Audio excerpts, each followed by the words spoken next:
Welcome to the Edges of Lean. I'm Bella Engelbach, and in this podcast we explore the human and creative side of lean thinking, unusual places where lean thinking is practiced. We meet people who are practicing continuous improvement in many different flavors and styles. So come along with me on a journey to the edges of lean.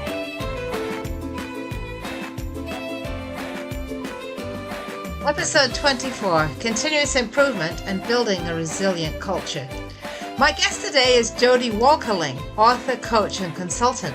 Jodi is passionate about using her knowledge and experience to assist businesses to build an enduring, resilient culture at the whole culture level. That means including the various levels of leadership within the business and at the individual level, so the business as a whole and the individuals within the business can experience the enormous benefits of an enduring, resilient culture. Jodi's new book is World-Class Leadership: 10 Critical Insights Every Leader Needs to Know to Foster, Create, and Build an Enduring, Resilient Culture. Jodi Woelkerling, welcome to the Edges of Lean. Thank you very much for having me.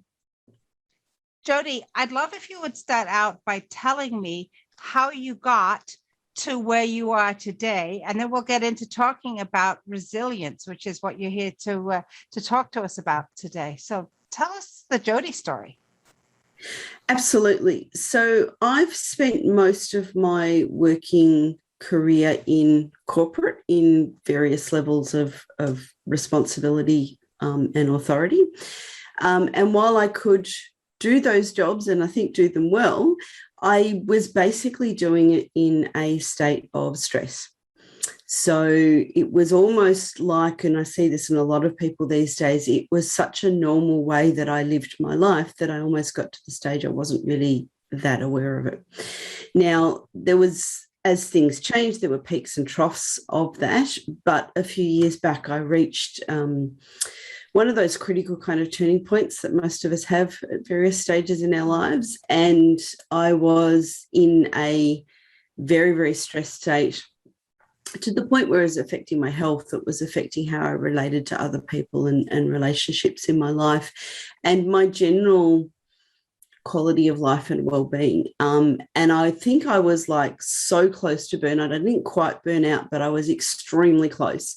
And I almost had one of those light bulb, I call them aha moments, where I went, my gosh, there has to be something better than this.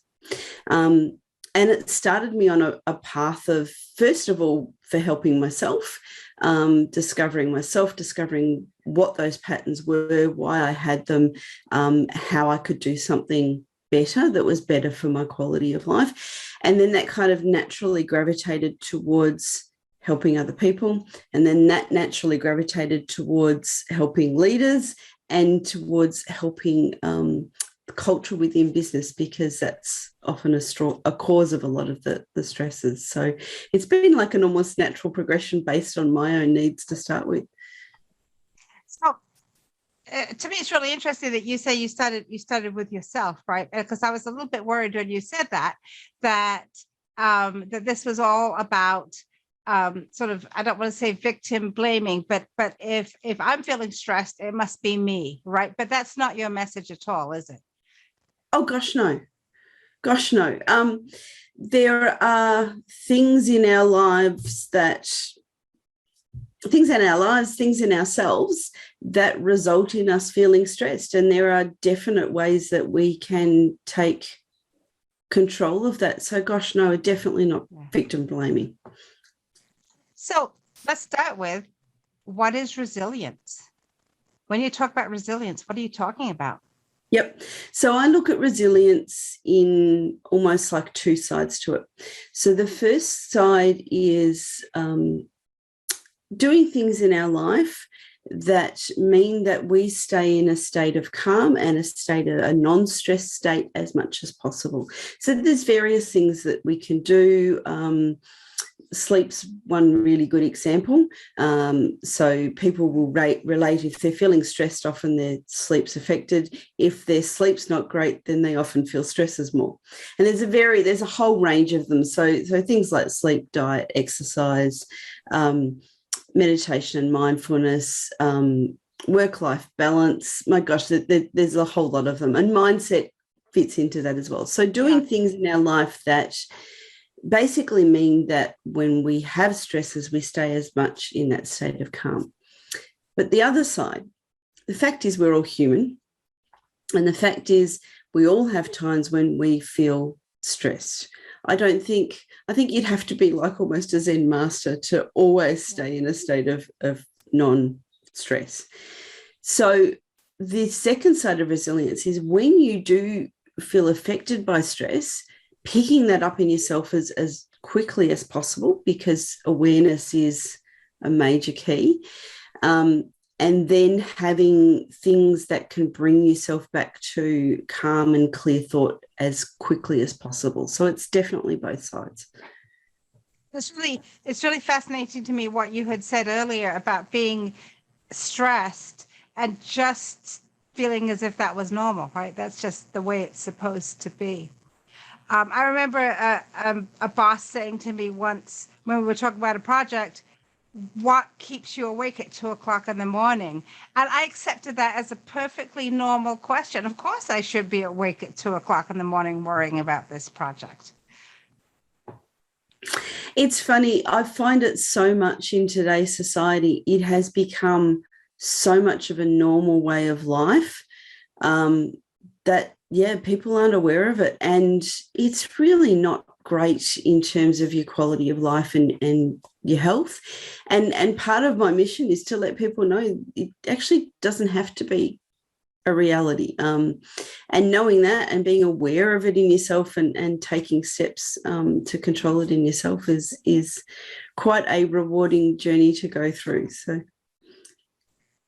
So if somebody is feeling that way, they're feeling stressed, they're feeling, I think what we're seeing now in society is what they're calling the Great Resignation, where people are saying, that's it, I've had it, I had this opportunity to work differently, work from home, or, perhaps I'm starting to look at my work in a very different way.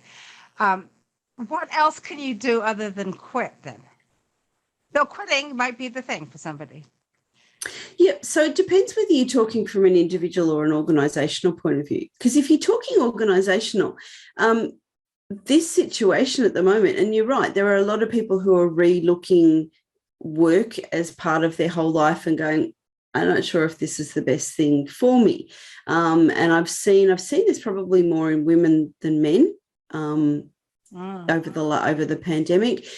But there's been a lot of reassessment. And from an employer's point of view, that's really scary because they are potentially losing some of their best talent for things that they could have actually prevented, which is where a lot of my cultural work comes from. From an individual point of view, it's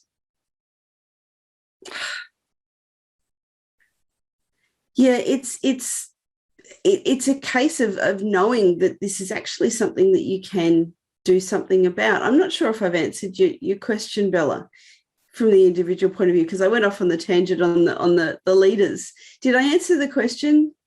I think so. I mean, if you're thinking about somebody who's, they're in the position where now they're taking that second look at their job, and they're thinking about, well, what are my options, right? I think what you're saying is, well, of course, you've always got that option to leave, as many people are doing now, but you have other options as well about how to handle it.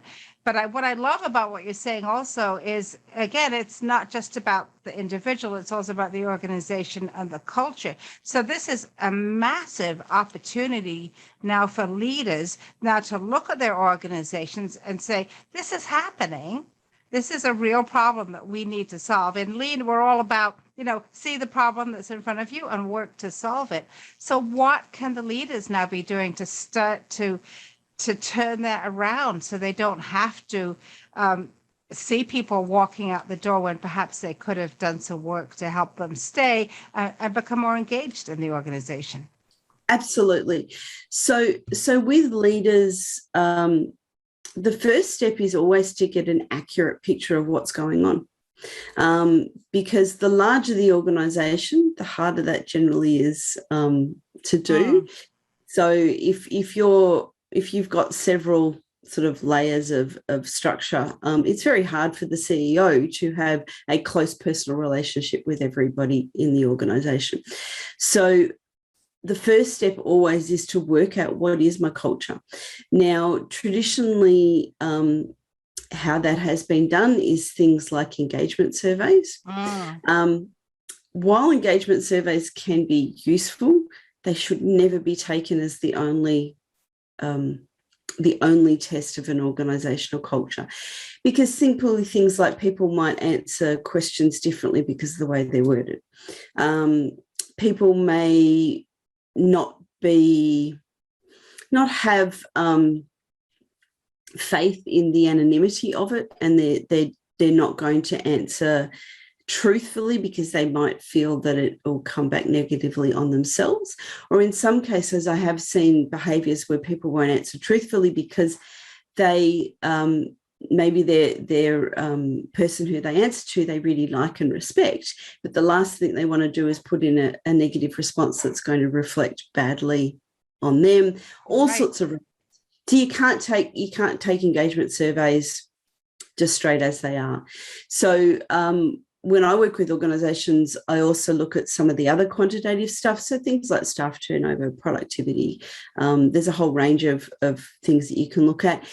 And then equally important is like a qualitative assessment of where we're at. And a lot of that is on things like having conversations with people throughout the organisations and really building up that trust and rapport to find out where they're at, find out what's important to them, find out what is something that's causing them stress or something that they would change if they could.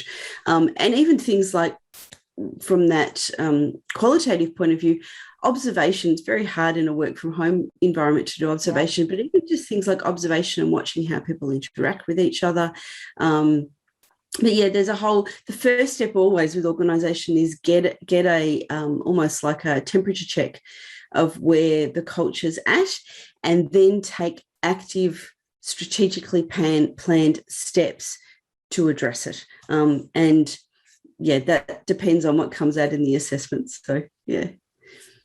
Right. So, and that's very consistent. And then with a lean approach, where you always want to start to understand what is the current condition and how do you measure it. And I think the other thing that I'm thinking about this, Jodi, is that for folks who are working with leadership, if you're a lean consultant in an organization, whether you're external or you're an internal person working with leadership, we talk a lot about this idea of leader standard work, and leader standard work is the things that leaders should be doing daily, weekly, monthly, and that should always include going to the workplace and seeing what's really happening and actually talking to people, right? And not in the way where it's, oh, the boss is coming, so clean up, and everybody be on their best behavior, but to do it frequently enough and confidently enough that people start to get used to the boss being around. Now, if you have a massive, 100,000 people organization, you can't do all of that, but you could do that at every level. So this is something that that the people who are working on lean thinking could definitely help with as they're working with leadership. Absolutely. You're 100% correct. There's nothing really that replaces that close, personal, trusting relationship in order to find out what's actually really going on, and for people to feel safe to open up and actually tell the boss without having to feel they have to filter their words. So yeah, you're 100% correct. So I remember one time I told you the story about the boss who asked me, what I was worried about at 2:00 in the morning. one of the things that I've heard, in organizations is also people say to an employee who has suddenly had something happen to them, right? Suddenly there's been a reorg, their position changed, they've been asked to take on a project that they didn't expect to have to take on, so on and so forth. And then they've been told, but you'll be fine because you're resilient. But that's not really what you're talking about, is it? I mean, that's more like, I'm thinking of those toys that the kids have where, you punch it, it kind of goes down, it bops back up. You're talking about something that is not quite the same, not just being willing to take another blow, so to speak. Absolutely. Yeah, definitely. It's funny, that sort of reaction from a boss of you'll be okay, you'll be resilient. On one way, it's kind of saying, giving you like a I have faith in you response, which is a positive thing. The other side, it's almost diminishing the effect on that individual. So I would recommend that the leader deals with that a little bit differently and realize that people accepting change, it's very similar to like a grief process. So large change where there's a process of dealing with it and being mentally and affected by it, and then eventually getting to acceptance. They're almost the same steps, and people can go backwards and forwards through the steps and all that sort of stuff. So yeah, change management is one of the things that I help leaders with, because it's not just a case of, you'll be right, you'll adjust. Actually realizing that there are these stages and doing things to help people through the stages of accepting change. What other behaviors have you seen inside an organization that you would see as being problematic? Yeah, there's lots. Yeah. There's lots. Probably the biggest one, and I sort of help leaders around setting up the opposite of it. Probably the biggest one is a lack of psychological safety. And it's a big buzzword that you hear at the moment, but a lot of people don't have a concept of what it is and how to develop it. So psychological safety is a situation where people feel safe to voice their ideas, even if they are totally different to others around them or the leadership. They feel safe to try new things and step out of their comfort zone. They feel safe to learn and develop themselves. And they feel safe to innovate, and all of this with an idea that if stuff does go wrong, so just say they do try something new, that if they are not as good at it as somebody whose experience would be, or if they fail and have to try again, that they're actually psychologically safe in doing that. And you find that when there's these environments, you get enormous teamwork and collaboration. You get people expressing their own ideas. You get people wanting to develop their careers and wanting to develop their skill set, as opposed to when there's not psychological safety. Human beings will naturally try to protect themselves, and they'll be a lot more insular, keep to themselves, do the minimum, not step outside of the boundaries of what's safe. And you really end up with, and there's obviously different degrees of this, but you end up with an organisation of people who kind of follow the process and do what they're told. And very few organisations over a long period of time thrive in that environment. And there's a whole stack of other ones too, but that's probably the most prevalent and far-reaching one. Yeah. What do you think drives leaders to create an environment that is not psychologically safe? Oh, such a good question. Yeah.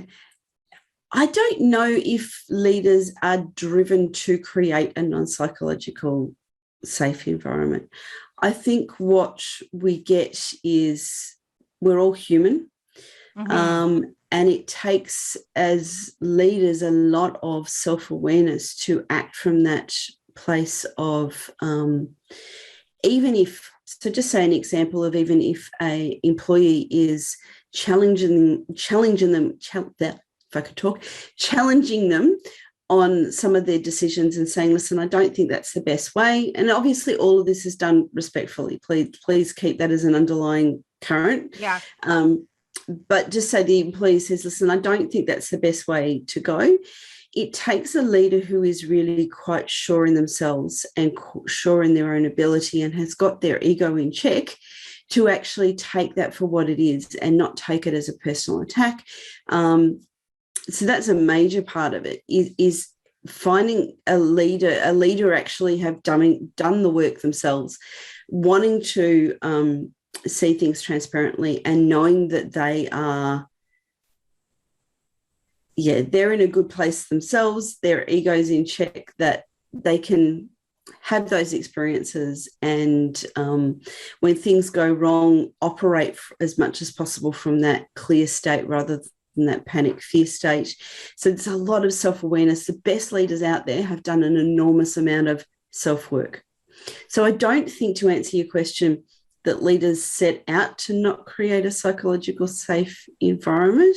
It's almost like as leaders at various levels, their own humanness can create that environment. And sometimes, because it's sort of, again, the larger the organisation, the harder this stuff is to shift, that it can be almost like a collection of, I don't know, people feeling unsafe, and then they therefore perpetuate that cycle.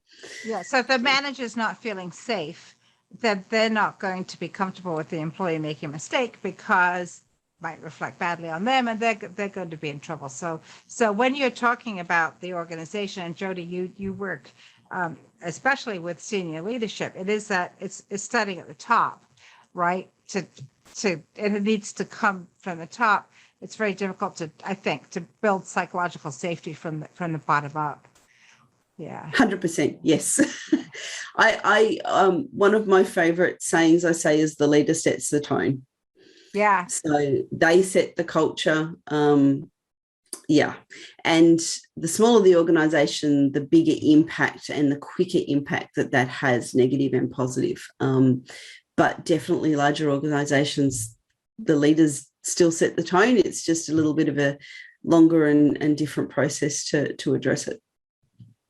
So I think we talk about companies of all sizes. I think one of the things that happens a lot, particularly in the entrepreneurial environment, is that people start out, obviously perhaps just themselves and a couple of other folks, and then quickly the organization, if they're successful, the organization starts to grow. They get more and more relationships, and they may be very focused on the business, getting the new product out, getting the funding, going public, the things that you might do in building the company. I think it could be very easy in that kind of environment to forget about, or to discount the value of things like psychological safety, of respect for people, of taking care of the people as much as you're taking care of whatever you think your bright future is. Yeah, absolutely. And I'm so glad that you brought up sort of like the small entrepreneurs as an example, because you see this a lot, where somebody is entrepreneurs generally, if they're starting their own business from scratch, you've got very passionate, emotionally invested people in the business. Yeah. They're pretty much, the business becomes their heart and soul and their focus. So you're right, when in terms of creating a positive environment, it's a lot easier with a couple of people. When those organisations do really well, especially if it's a very quick progression, which you see a lot in the digital IT field, especially through the pandemic, because a lot of them grew at an amazing rate, that it is almost like the culture is, it's almost like just the way it kind of develops on its own. So what leaders a lot of the time have to do as entrepreneurs, and it's not their strong suit, because their strong suit's normally what they did the business focus in the first place, is they need to kind of get to a stage where they look back, where they'll see cracks appearing in the culture, and they'll look at it and go, the smart ones, they'll look at it and go, I've got a problem here.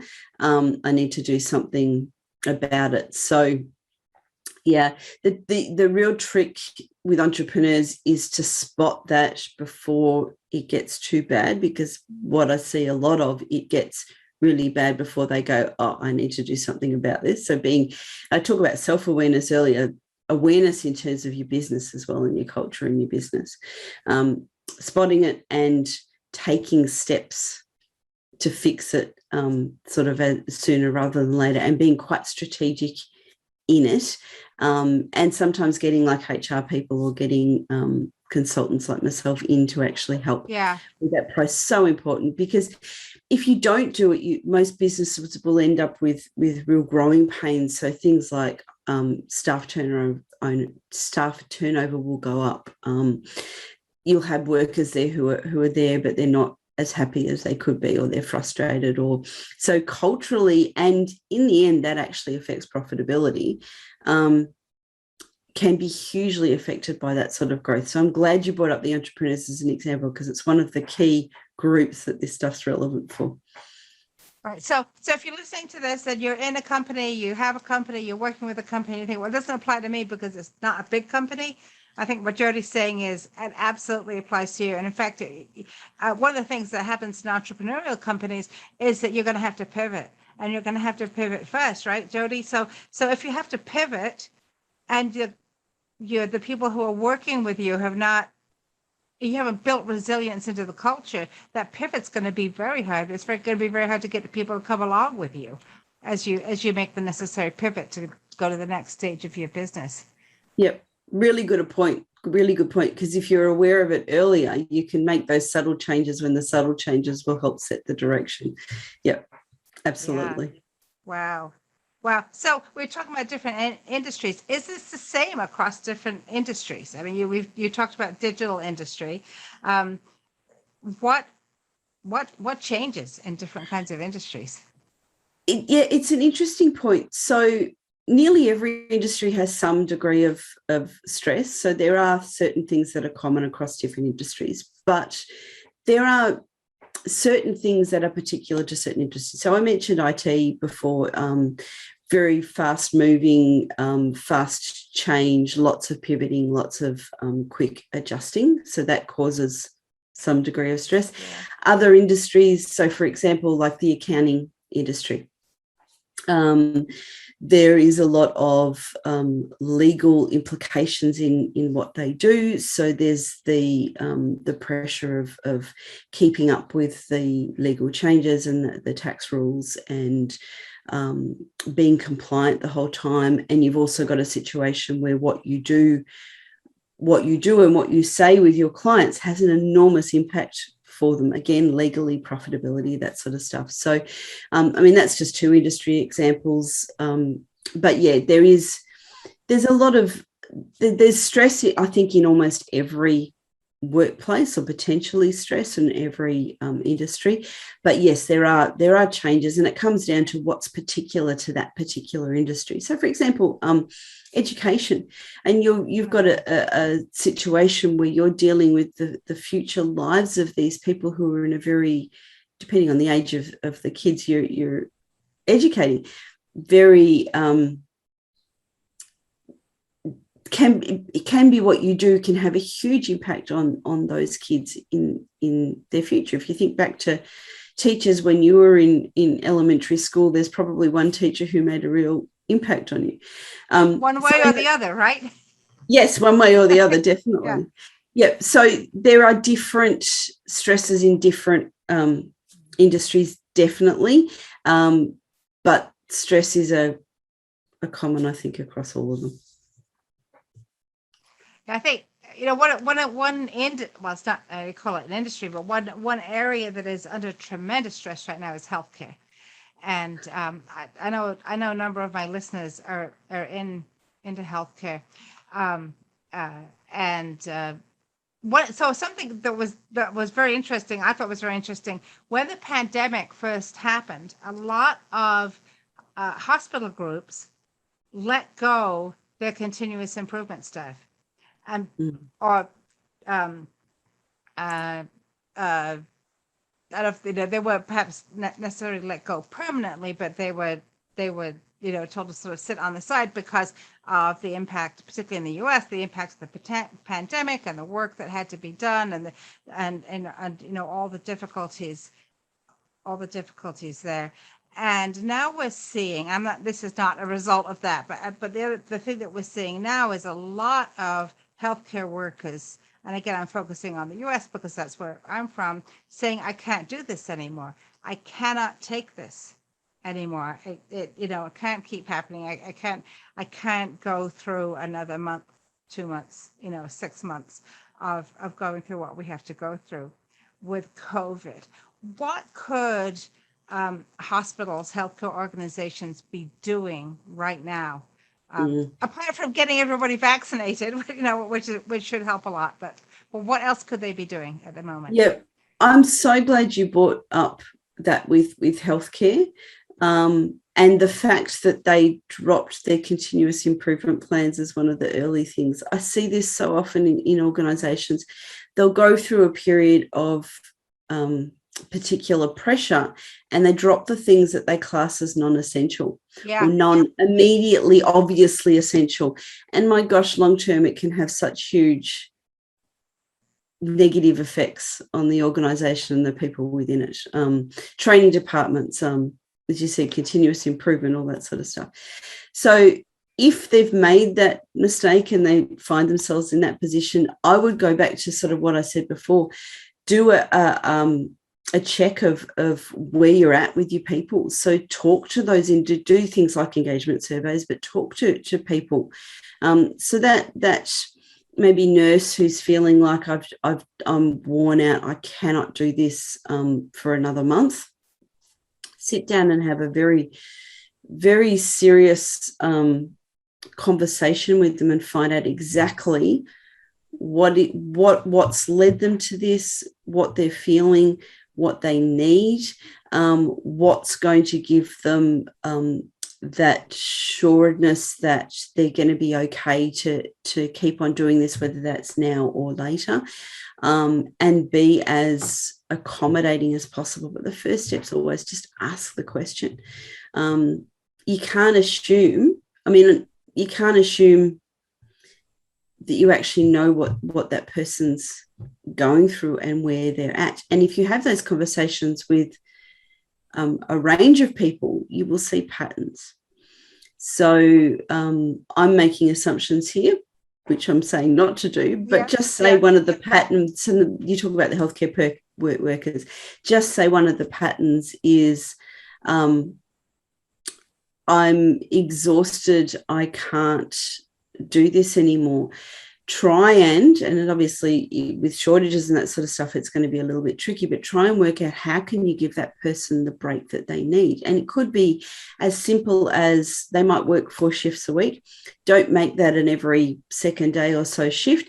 Have a period where they can take like 5 days of not having to work so they can actually unwind, and then maybe 4 shifts in a row. I mean, that's just one possible, but be as accommodating as possible to address what is the main concern and challenge of those staff that you're actually working with.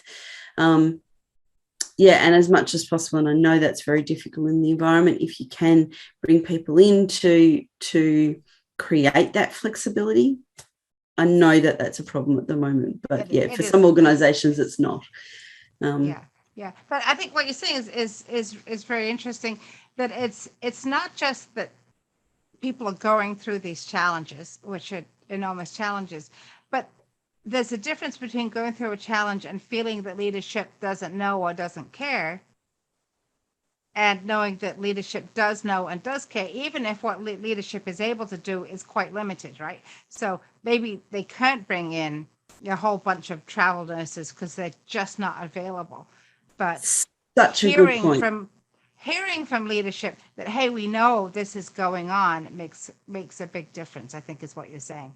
It's such a good point. There was actually quite a large study back in 2014 in Australia, and that was one of the findings that they found consistently, that just the staff being aware that or having the perception that their leader actually cared about their well-being, that alone made an enormous difference.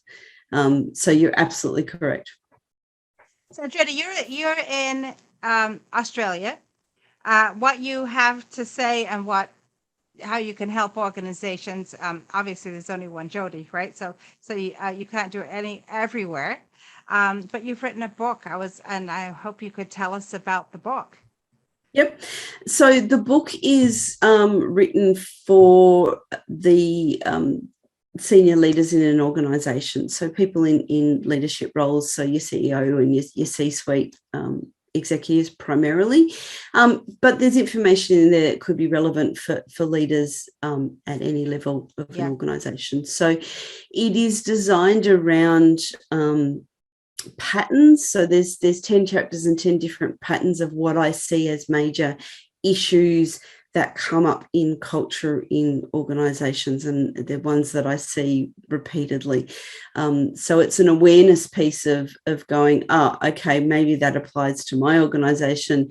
And there's various case studies and examples in there of how it can sort of show and all that sort of stuff. So yeah, very much designed for leaders who want to create that really positive culture and be aware of what are some of those patterns of issues that are out there. And what's the book called? World-Class Leadership. So it's got quite a long title, but that's okay. You can say it. Yeah. So World-Class Leadership for senior executives determined to create a productive, collaborative and ultimately profitable culture. So if for the folks who are watching this on YouTube, what you will be seeing right now is you'll see the cover of that book pop up, so you can recognize it, and the name will also be in the show notes for today's show for those of you who are listening. And Jodi, how are people going? When the book is coming out in September 2021, very, very soon. It is September already. And how can people get it? So your best place to find out about the book and to find out more about me is to go to my website, which is just www.jodiwoelkerling.com. So in your show notes, you'll pick up the spelling of my name. So yeah, just jodiwoelkerling.com. And there's a book tab there. They can find out more about the book and what's in there and how to get it. Find out more about what I do, and there's all sorts of options there to reach out and connect. So terrific. Thanks. So I know you and I could probably talk for another 2 or 3 hours. There's a lot that we could talk about and talk about how the continuous improvement folks can help move the organizations and people towards resilience. But I'd just like to wrap up by asking you the question I ask everyone, which is, if you were to give advice to a young person starting out in their career, what would you, Jodi Woelkerling, tell them? Yep, I love this question. It's such a good question. I would say work on yourself. So self-development, and that is from the point of view of self-awareness. So knowing what your triggers are, knowing what your strengths and weaknesses are, knowing what situation helps you perform at your best. Self-awareness will go an enormous way and then help you develop your strengths. And if there's any things that are holding you back or not ideal, work on them not being a negative in terms of your career. So self-awareness and self-development, definitely. Thank you. Great advice. Well, thanks, Jodi Woelkerling, for spending some time out at the edges of lean. And as always, in these conversations, we always seem to come back to the heart of lean thinking, which is respect for people and really caring about other human beings. So thanks for being there with us. And everyone, check out Jodi's book and her website, and rate and review. We want to hear from you. We would love to hear your comments. Thanks so much. Thank you so much for having me on, Bella. This is Bella Engelbach, and I'd like to thank Jodi Woelkerling for being my guest on The Edges of Lean. How will you help organizations build resilient cultures in your continuous improvement work? We'd love to hear from you. Find Jodi at www.jodiwoelkerling.com or on LinkedIn. Find me at leanforhumans.com or on LinkedIn, or comment wherever you watch or listen. No matter how you travel to the edges of Lean, your ratings, reviews, and comments are greatly appreciated. Please join me in exploring more of the edges of Lean. There's a lot to learn. And check out my friends in the Lean Communicators community at leadcommunicators.com. You'll find more podcasts and videos with lots of great new content every week. The Edges of Lean is written and produced by Bella Engelbach. This is a Lean for Humans production.